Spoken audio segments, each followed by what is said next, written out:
Entre un projet amateur et un projet professionnel, les temps de développement peuvent augmenter de manière exponentielle pour les pros à cause d'une multitude de contraintes invisibles. Aujourd'hui, on va disséquer 7 de ces contraintes en s'appuyant sur un exemple très palpable, le menu d'Infomaniac. Rappelez-vous, il y a 2 semaines sur la chaîne, je le codais en 1h30 pour l'un de mes challenges. C'était chaud, rudimentaire, ça pue un peu de la gueule, mais ça faisait à peu près le job. À l'opposé, l'équipe d'Infomaniac a mis pas loin de 280 fois plus de temps que moi pour le réaliser, et ce à cause de ces contraintes invisibles professionnelles. Dans votre carrière, vous allez très probablement être amené à estimer des temps pour des clients finaux, donc écoutez bien ce qu'on a à vous dire dans cette vidéo, ça pourrait vous sauver la vie et vous éviter de vous planter très fort pour une future estimation.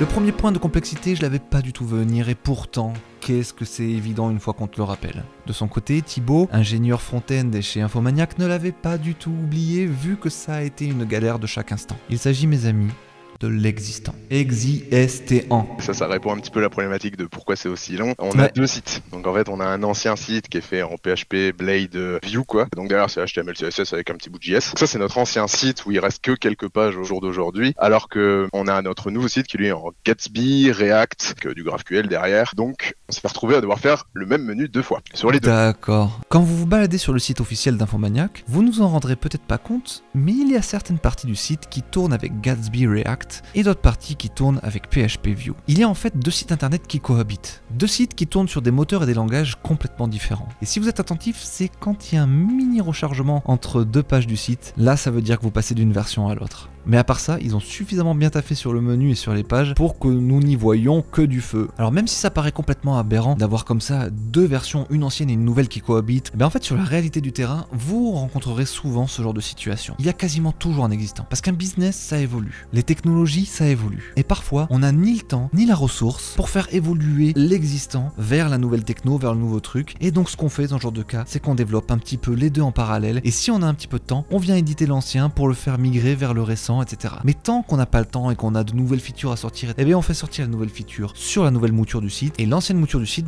on la fait survivre un petit peu comme on peut. Et eux, là, leurs équipes, ils avaient dû calculer que en fait, faire 2 fois le menu, c'était quand même beaucoup moins galère que de migrer toutes les anciennes pages vers les nouvelles pages. Ce menu a donc dû être développé par 2 fois dans 2 technologies différentes. Rien que ça rajoute du temps de dev.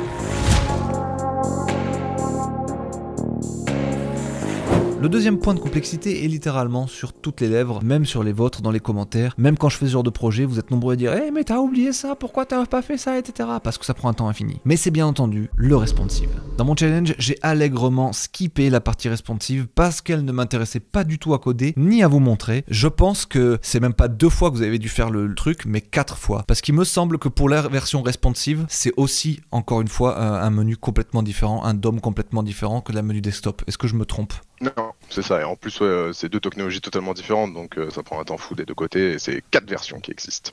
2 versions mobiles et 2 versions desktop. Aussi, sachez que pour ce genre de composants de menus très complexes, avec des arborescences de menus très profondes et un dépliage si différent entre le format mobile et le desktop, il n'est pas rare, ni déconnant, de coder les 2 components à part. Ici, on va pas tenter de factoriser les 2 ensemble comme ça et de afficher un truc ou un autre en fonction des media queries. Non, on fait pas ça, parce que la différence entre les 2 components est tellement grande qu'au final, vous allez juste créer une espèce de truc Frankenstein qui va être ultra compliqué à maintenir. C'est mieux de le splitter en 2. On a dû faire des mises à jour par exemple sur les parties desktop.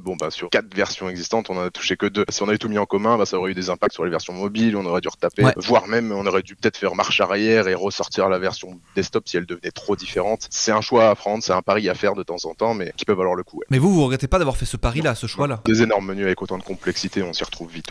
Au lieu d'avoir un seul component, là on en a déjà 4. Vous voyez comme ça monte vite?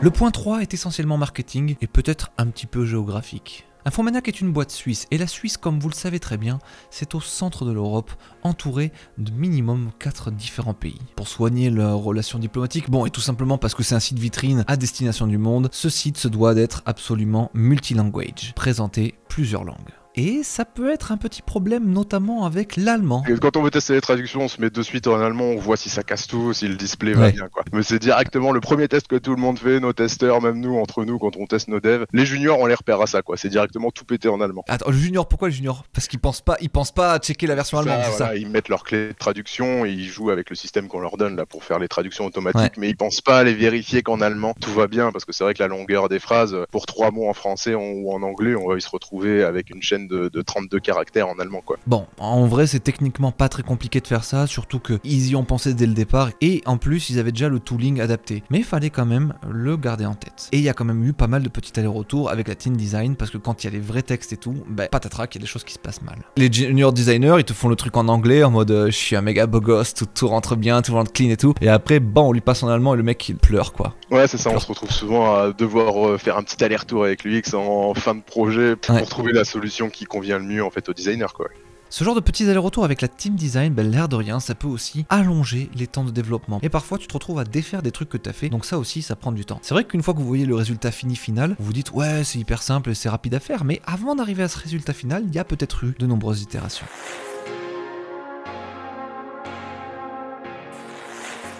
Le point de complexité numéro 4, je vais laisser Thibaut le présenter lui-même.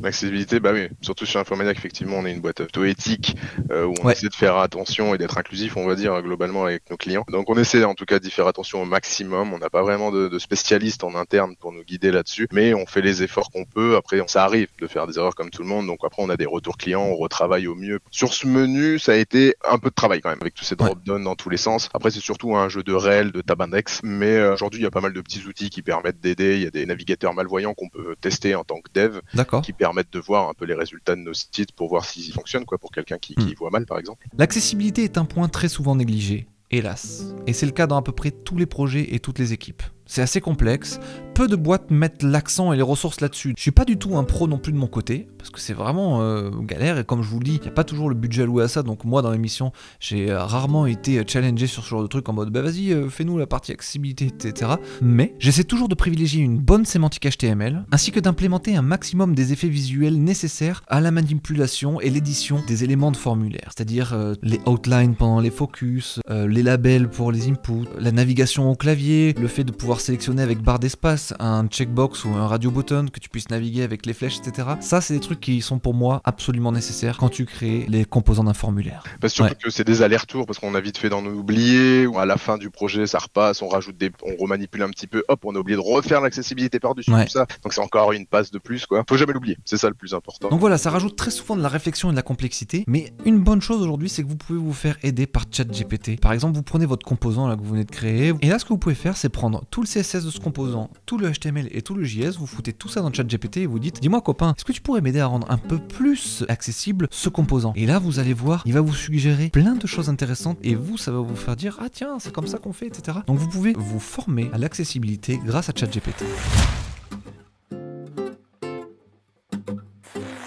Quand vous arrivez à la fin de votre premier prototype, là comme ça, que vous avez fini par coder un premier truc qui marchote, et bien commencez à l'essayer comme ça et commencez à vous rendre compte à quel point le feeling est nul à chier et que ça pue du cul. À ce moment-là, normalement, on se rend toujours compte qu'il y a des trucs qui déconnent, que la zone de clic, elle est trop petite, donc dans ce cas-là, vous créez facticement une zone de clic plus grosse. Ça peut être ça comme des milliers d'autres petits ajustements cool à faire, par exemple une page qui se charge avec un truc qui flash comme ça, ben là peut-être vous pouvez mettre un petit loader, ça peut être un affichage qui va laguer.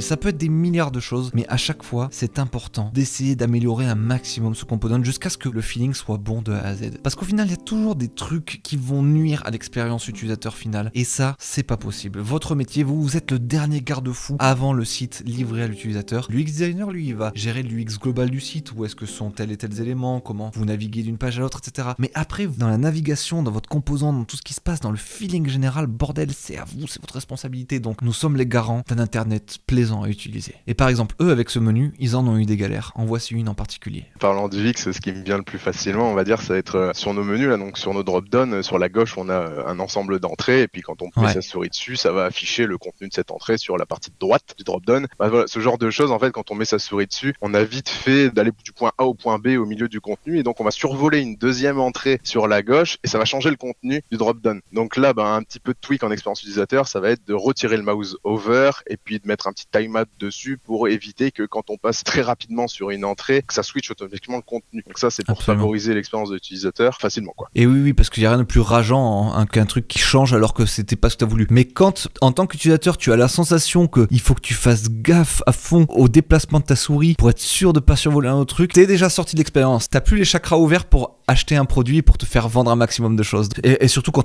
t'arrives au 5e niveau d'arborescence, tu sais, et t'arrives au 5e et là tu dépasses un peu, le truc se ferme. Dans les WinForm à l'ancienne, ouais. Exactement.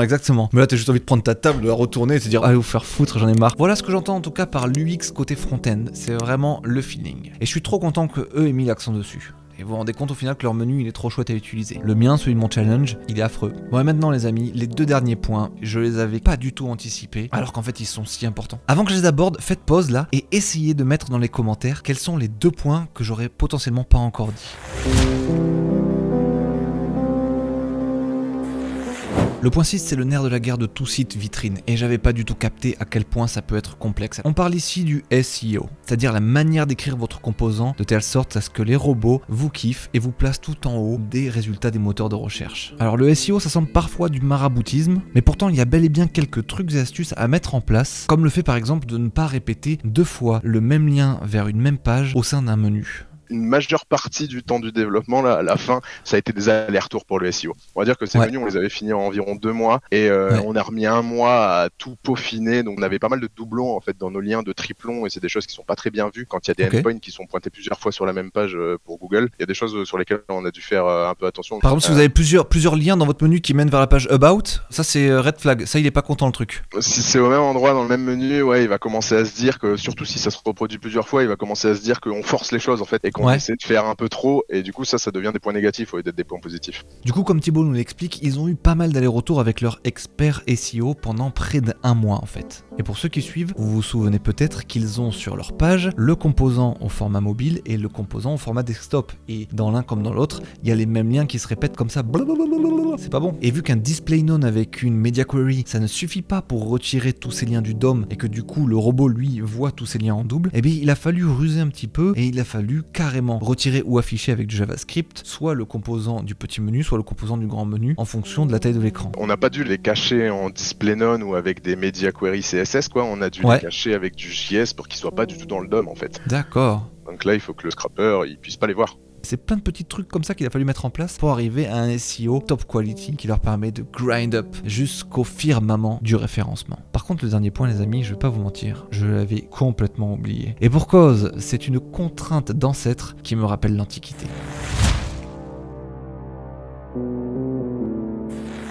Alors ce point 7 qui appartient à l'Antiquité est tout simplement dû au fait que ce menu est sorti il y a 3 ans. Et il y a 3 ans, vivait encore un animal bien particulier. Je veux bien sûr parler d'Internet Explorer, ce maroufle qui nous a pété les cacahuètes pendant de si longues années. Et je parle bien entendu de la compatibilité de votre projet entre les différents navigateurs web. À l'époque, il y avait des différences de fou entre les navigateurs, et même si avec le temps les différences se sont amenuisées petit à petit, Internet Explorer était toujours là pour faire chier son monde, et Internet Explorer représentait tout de même une grosse part du marché, donc il fallait avoir un site présentable sur Internet Explorer aussi. Dieu merci, il a été abandonné, ciao ciao cacao, donc du coup on peut s'en foutre aujourd'hui. Et c'est vrai que comme aujourd'hui les résultats se ressemblent entre les différents navigateurs, on peut commencer à oublier de plus en plus à tester ce genre de choses. Surtout quand, comme moi, vous avez passé 3 ans à développer un produit pour des super gros nerds. Là, avec Covery, quand j'étais chez eux, nos clients, c'était des gros mecs qui travaillent justement dans le web.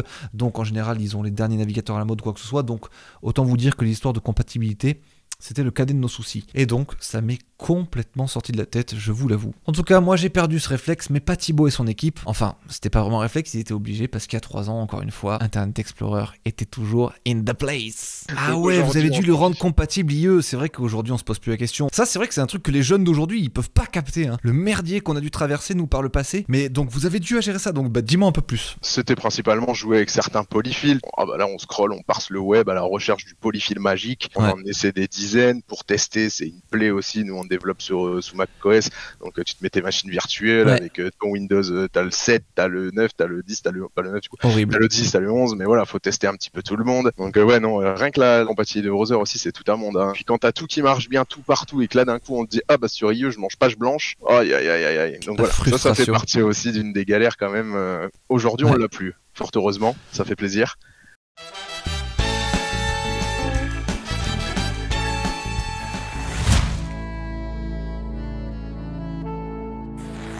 En plus de la simple difficulté de coder ce menu comme j'ai pu le faire dans mon challenge en 1h30, il y a, comme on l'a vu, 7 autres complexités. Là ça fait 10, mais il y en a 7. Voilà. Il y a l'existant, le responsive, le multilanguage, l'accessibilité, l'UX front-end, le SEO et enfin la compatibilité entre les navigateurs qu'on avait complètement oublié. À ça peut aussi s'ajouter les tests unitaires dont on n'a pas trop parlé pendant cette interview et aussi peut-être d'autres complexités qui ne se sont pas venues en tête et qu'on n'a pas évoquées que vous pouvez lâcher dans les commentaires, faites-vous plaisir, c'est fait pour ça. J'ai trouvé ça trop intéressant de voir les coulisses d'un vrai projet pro comme ça, donc merci beaucoup à Infomaniac de s'être prêté à l'exercice, plus je bosse avec vous, plus je vous kiffe, vous êtes une boîte qui tabasse. Et merci à Thibaut, votre ingénieur front-end, de m'avoir donné de son temps, ça fait plaisir, merci gars. Like and subscribe si vous avez aimé ce nouveau concept d'émission, c'était Benjamin Code,